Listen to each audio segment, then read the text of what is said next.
Plastic খেতে চায় না। এদেশের মানুষ এখন যুবকদেরকে ক্ষমতায় দেখতে চায়। আপনারা কি চান গণ অধিকার পরিষদ আগামীতে রাষ্ট্র ক্ষমতায় যায়? যদি আপনারা চান সবাই একসাথে একটি স্লোগান করবে।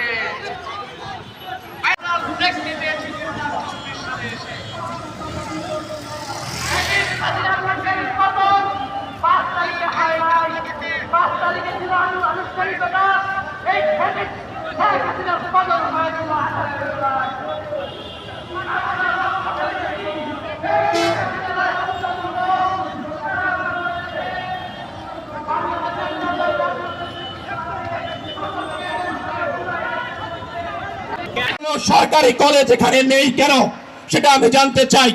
আগামীতে গণ অধিকার পরিষদ যদি রাষ্ট্র ক্ষমতায় যায় বা সংসদে যায়, ইনশাআল্লাহ আমরা তা বাস্তবায়ন করব এবং করেই ছাড়বো আপনাদের নেতৃত্বে।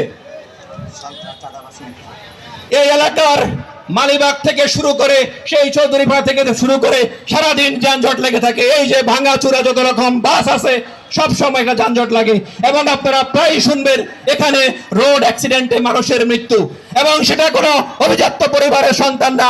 এই যে খেটে খাওয়া যে মানুষগুলো এখানে দাঁড়িয়ে আছেন চারপাশে এবং যারা শুনছেন তাদেরই সন্তান।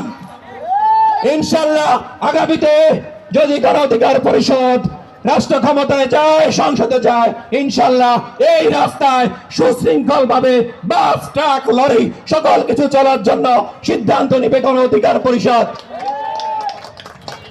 এবং এই এলাকায় যে মাদকের যে একটা আস্তানা গড়ে উঠেছে বিভিন্ন জায়গায়, সেই বেড়াইট থেকে শুরু করে এই রামপুরা থেকে শুরু করে বাড্ডা ভাটারায়, ইনশাআল্লাহ আমরা সেটা অপসারণ করার জন্য আমরা ব্যবস্থা গ্রহণ করব। আজকে যারা এখানে এসেছেন কেন্দ্রীয় নেতৃবৃন্দ, আমি সবাইকে ধন্যবাদ জানাচ্ছি। যারা আসছেন বিভিন্ন জায়গা থেকে নেতাকর্মী, আমি সবাইকে আবার ধন্যবাদ জানাচ্ছি এবং স্পেশালি বাড্ডা ভাটারা নেতৃবৃন্দদেরকে শুভেচ্ছা জানিয়ে আমি আমার সংক্ষিপ্ত বক্তব্য এখানেই শেষ করছি। সবাই ভালো থাকবেন, দেখা হবে রাজপথে, কথা হবে স্লোগানে। গণ অধিকার পরিষদের বিজয় ইনশাআল্লাহ।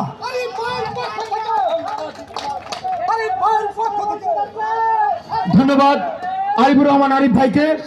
এই মুহূর্তে আমাদের মাঝে বাংলাদেশ যুব অধিকার পরিষদের পক্ষ থেকে বক্তব্য রাখবেন সবুজ শ্রীনবাদ, দপ্তর সম্পাদক, বাংলাদেশ যুব অধিকার পরিষদ কেন্দ্রীয় কমিটি। সংক্ষিপ্ত বক্তব্য রাখার জন্য অনুরোধ করছি। আসসালামু আলাইকুম।